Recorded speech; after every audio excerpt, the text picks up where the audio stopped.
Ooh, that looks tasty. Meh.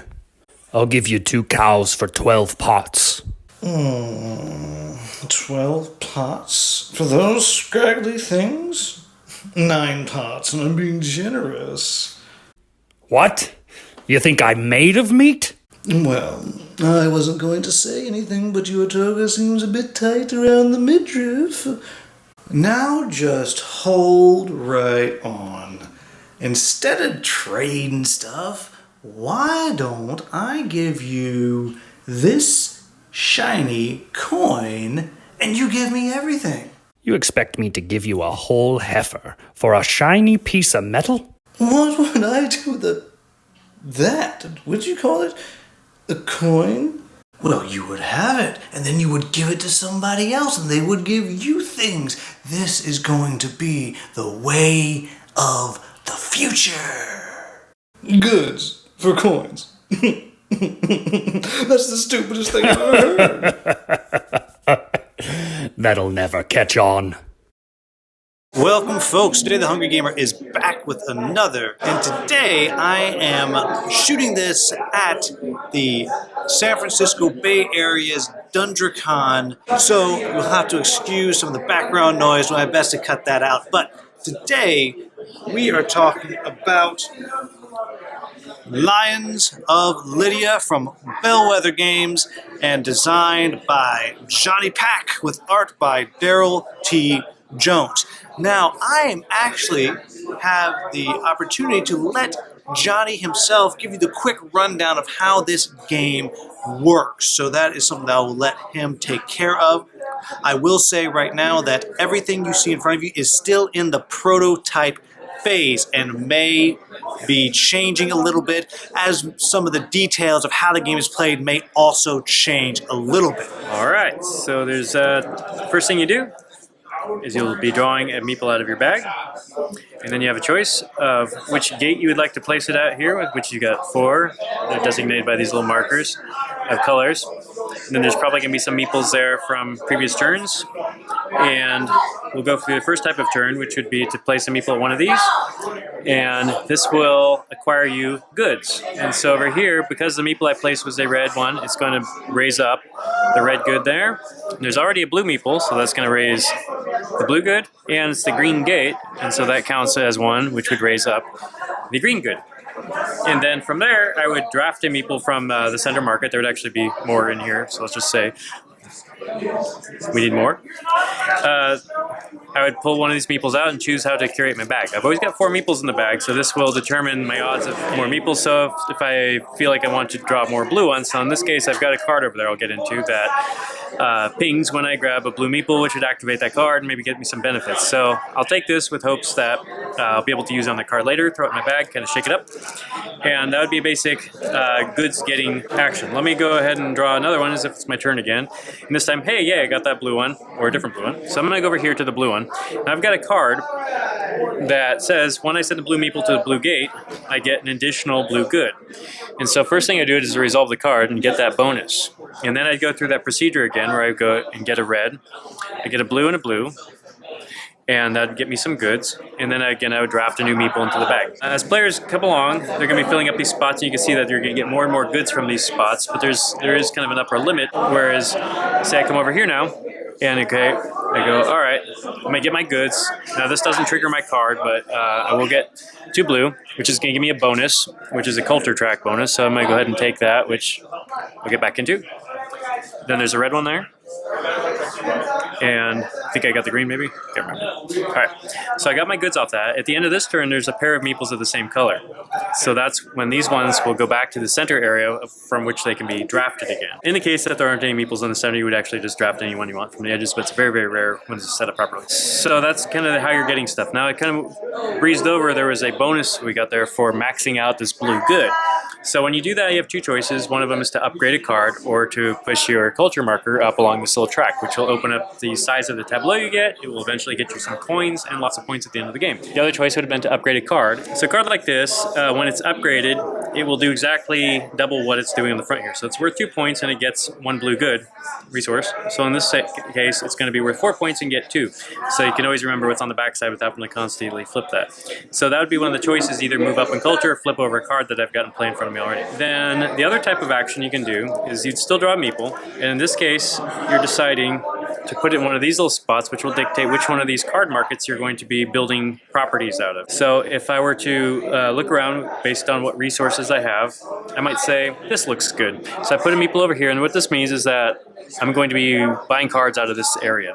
I've got a tableau limit based on my culture marker, which I just moved up, so I can hold up to 5 cards. So I've got plenty of headroom right now. And I would be paying the resources off the track to do that. So I'd look over here and say, this card looks pretty good. It's got blue, blue, and green. So I'd reduce this blue, blue, and green, and I would take that card. I could also pay that same cost again to upgrade that card. So I might go blue, blue, and green, and then flip that card over to its better side. I could also purchase more cards from this area. Now these require coins. You notice I don't have any coins yet. And then this one is yellow, yellow, green. So I might go, yeah, I might grab that one at it. And I could also pay to upgrade those cards or anything else. But so let's say I stop there and I'm happy with those cards in my tableau. So that's the way you build that up. And then you come back to the center area and you decide who you're going to draft again. Let's look at these little gold meeples. These are special. These are the Lydians. And when you put those into your bag, they're coming into circulation. So you might have noticed earlier, that was on my board. Once my culture moved up to the first click over there, it sent that to the center, in which case it could be drafted by me or another player. And eventually those will come into play by drawing them out of a bag. You'll decide where that goes. So in this case, let's say I've drawn the gold meeple. I'm going to decide to put over here at this red gate. What I might get here is the usual fare. I'm going to get a yellow good, a red good because the red gate. It would fire off any cards I have that pertain to gold meeples going there, which I don't have. And then the last thing I could do is I can exchange red goods because the red gate with the meeple to get coins, because these are Lydians. They're the first to mint coins. And so what I'm going to do is spend all of my red goods to take 5 coins. So I spend 5 red goods and I get 5 coins back, and those go into my supply. Coins are wild currency, so if I'm short something, I could spend those to do that, to upgrade my cards or whatever else. And the other thing is, we'll notice that a lot of these cards, these purple ones, require coins to get them. So there's really no way around getting those cards without getting coins. So you break into that coin currency. It allows you much more flexibility on buying normal cards. It also buys you the opportunity to get these advanced cards.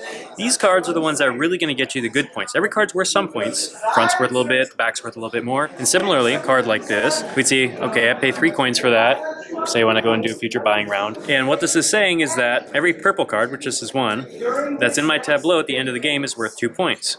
And so then I'd be trying to collect some more purple cards. This would be good if I had more purple cards. It is self-referential. If I paid 3 coins again to upgrade it, it'd make all those worth exactly double, which would be 4 points, and that'd be added to my tableau. So I'd be looking at cards that would benefit maybe the engine I've been playing. So the game continues like so. People are buying cards, they're turning in resources, they're going up on the culture track, and we'll see all sorts of things where these are going up and down, and this culture track's moving along, they're getting coins, they're spending coins, and eventually, as they're upgrading cards, somebody will have a significant amount of upgraded properties, which is scaled to player count. But let's say in a 4-player game, once one player has bought and upgraded, say, 6 cards, that's the trigger, and they take the fountain piece, they put it in their thing, and that signals that the game is going to end. Everybody else gets one more turn. For the player who triggered the end, the fountain also says that coins are worth a point apiece. So perhaps they'd saved up some extra coins knowing that, and they go, okay, I want to get some bonus points for my coins, I want to close out the end of the game, I've upgraded 6 or more cards, and then this player plays, that player plays, and it goes around, and you then go to summing up your points. So the player who's got the fountain would get 1 point piece for coins. They'd look at the furthest position that they got their culture marker. In this case, the player would have got 10 points for getting it up the track there. If they got one more click over, it would have jumped to 18, so it kind of goes up in leaps. We'd also look at the face value of all these basic cards. If they're upgraded, they're twice as much as their other side. So in this case, we got 6, we're adding those. And then we look at the purple cards and what those do for end-game scoring. So this one says red goods are worth 2 points apiece. Well, this player really would have botched their job if they left their reds at 0. Preferably, they would have wanted to have pushed that up there. And then this is worth 4 points for purple. So we go 4 points for itself, and we get 4 more points for that. It would have been nice to have more purple cards, of course, and build synergies between all these mechanisms. And the player with the most victory points wins the game, and that's the wrap. So what do I like about this game? Well, I have to say, there's quite a few things that I like, and I like it a little bit more because I've actually gotten to see some of the change from the first prototype I played maybe 6 or 7 months ago to what it has become now. But first, let's start it with, it is a beautiful looking game. And I'm sorry, there's a little bit of glare over there. I can't help that. But if you just look at this board, it's just gorgeous to actually look at. And again, even though it's not the final components, if you just look at some of these cards here, it's just really, really attractive on the table. It's beautiful. Along with that, I'll say that the coins, now these again, prototype, are just printed on little wood coins here, and the final will be punch board, but they're also going to have these lovely metal coins, which are just very, very attractive, which I'm pretty excited about. But like I said, it just looks really nice on the table. I'm really a fan of the way it looks. I'm also a fan of the fact that it is very small. This is what would be a two-top table that I have this set up. If you've been following my reviews, you know I'm always a big fan of a game that is small. It doesn't take up a lot of space.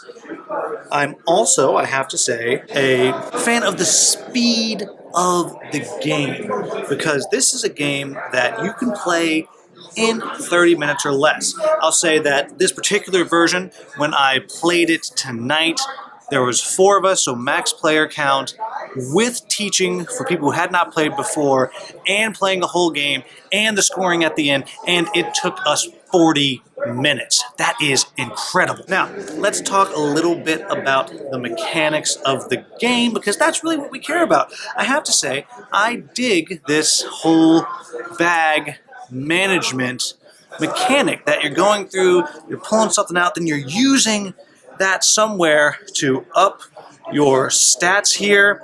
Maybe you have a bonus card so you get something even more, whatever it may be, and then that guy goes there, and then you grab something else. And you're always going to have just 4 meeple dudes in your bag, and you can always look at it. So you are really making your own odds as you're trying to build up your resources here to make things happen. So that's just really a wonderful thing. Now, that's fine, and that would be just a fine game, but what really takes it to the next level for me is the Golden Meeple. Gold Meeple opens up some new tactics that really are what make the game work for you. Because what the Golden Meeple does is it brings into the game the coins. And the coins, as Johnny explained earlier, bust the economy wide open. Because what it does is suddenly it's not this one-for-one bartering. You're giving 3 pots and 1 mineral to get your cards. Suddenly, these are wilds because it's money, it's gold, it's worth whatever you want. And suddenly, boom, the game explodes. And I just think that is a blast. And so you combine that, the ability how you're putting them up here, and then you can sell your goods to these people because these people, they don't have any goods, they just have gold. And you're able to do that to sell, and then you combine that with the fact that you're putting the meeples here and that you're able to easily get goods. It's really not difficult to obtain the goods that you need. So I think it works really well. And again, as I said, it's very fast. Then there is this culture track here. And that also was interesting to me because when you get to here, you have to make a choice. And it's an important choice. Are you going to upgrade a card because we're talking about your in-game trigger and extra points that you're getting? Or are you going to increase the size of your tableau, get yourself some all-important coins, and then beaucoup points at the end of the game? It's a very delicate decision to make. So all of that I really enjoy. Now, let's talk about my quibbles for the game. Clearly, my first quibble is all the noise going on in the background right now. Nothing to do with this game, but it is crazy loud. There is a game of werewolf right over there with 25 people or something. So again, sorry about that. But I really only have one quibble, and I wonder if this is not a game that you need to discover the basic strategy. And I think the basic strategy is get the gold as soon as you possibly can. That you have to use that as your base strategy. And then from there, everything else is kind of a secondary strategy. So I wonder if there's not one main path that you go on for this game, which means that there is a little bit of mastery. Perhaps this is a system mastery game. Yes, you're building your engine, but there are definitely better bases for your engine than others. Now, again, I have only played this game 3 times. It is still in prototypes. This is just my experience. Now, that said, that does not mean that this is a bad game. Not at all. It just means that if you have played the game before, when someone first starts, you are probably going to have an advantage over them. However, like I said, 30-minute game, play again. So there you have it, folks. I think, well, I'll be honest, I think this is a good game. What really made me want to play this again is it reminded me in so many ways of games like Seven Wonders Duel or Imhotep Duel, those games. But it's not 2-player. It has that speed, it has that simplicity, it has more strategy to it than those duel games, but it's 4 players. I just think that is incredible. This is a game to check out if any of that sounds like fun to you. Just basic worker placement, resource gathering, and then what makes this feel different to me is it's this bag management. I'm sure there's other bag management games out there, but if there are, I don't know that I have ever played them. Yes, I played bag builders, but those are games that you're constantly making your bag bigger and bigger. Your bag in this game is always 4 meeples. And I just think it's a lot of fun. So this is a game that I think if any of that sounds interesting, that you need to check out. I will also go out and say that this is the 3rd or 4th game by Johnny Pack that I've played, and I wish I could claim this next line as my own. This came from my buddy Streamline Matt, who you've seen in a couple of unboxings. He has a very elegant simplicity about his games. There's multiple things going on. None of them are very complicated on their own, but they all mesh together almost perfectly in a way that it doesn't feel like one is tacked on. It is just well done. So, this is going to be coming to Kickstarter. The Kickstarter may already be live when this video gets posted. I'm not sure how long the moratorium is going to last, but check this game out. It is fun. It is fast. If any of that stuff sounds like something that's up your alley, I don't think you're going to be disappointed. So there you have it, folks. That is Lions of Lydia, coming to Kickstarter soon from Bellwether Games. As always, if I made a mistake somewhere, let me know in the comments with the timestamp and I'll get that into the corrections, though odds are I didn't because I had Johnny explain it, so it's probably good to go. As always, if you found this video useful, please like, subscribe, share. You know how it works. Again, I'm sorry for all the extra background noise, but that's how it goes when you're at a convention. Thank you guys so much for watching. Have a wonderful, wonderful day.